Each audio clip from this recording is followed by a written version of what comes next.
On sait que le virus rentre dans les neurones, il est capable de rentrer dans le cerveau des patients atteints de Covid, sévères notamment.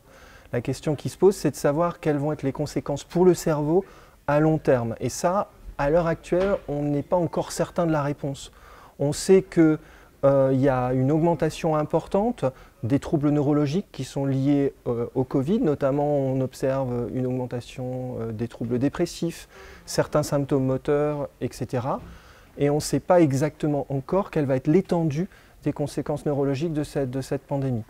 Ce qu'on peut dire par contre, avec certitude, c'est que la vaccination, c'est un espoir absolu pour prévenir ces troubles-là, et que donc se faire vacciner, c'est aussi empêcher non seulement le Covid léger, voire modéré, voire sévère, mais aussi peut-être des troubles dont on ne connaît pas à l'heure actuelle l'étendue possible.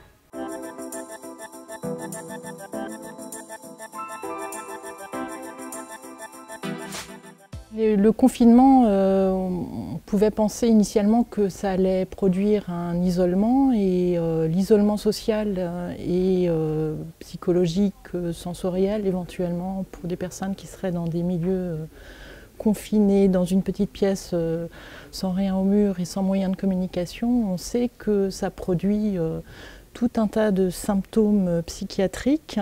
Heureusement, ça ne s'est pas exactement passé comme ça.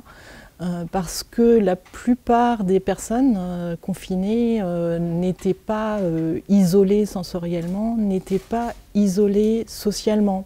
Et ça a permis que ça soit plus l'anxiété liée à l'épidémie qui provoque des symptômes plutôt que le confinement. En tout cas pour le premier confinement. Le deuxième confinement, manifestement, c'est un petit peu différent.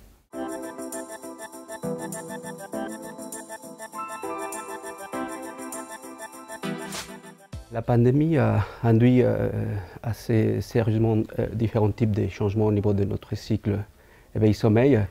Principalement, il a décalé notre rythme de sommeil. On commençait à ça qu'apparemment il a donné une augmentation de la durée du sommeil. Mais vu que la durée s'est augmentée, malheureusement la qualité du sommeil n'était pas la même. On a eu différentes études qui sont rapportées à différents types d'altérations au plaindre des gens pendant le confinement sur sa qualité de sommeil.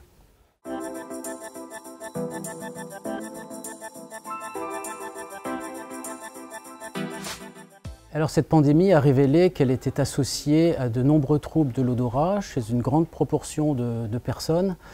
Par exemple, chez les 20-50 ans, ce sont à peu près, selon les études, entre 50 et 80% des personnes qui sont touchées par des troubles de l'odorat.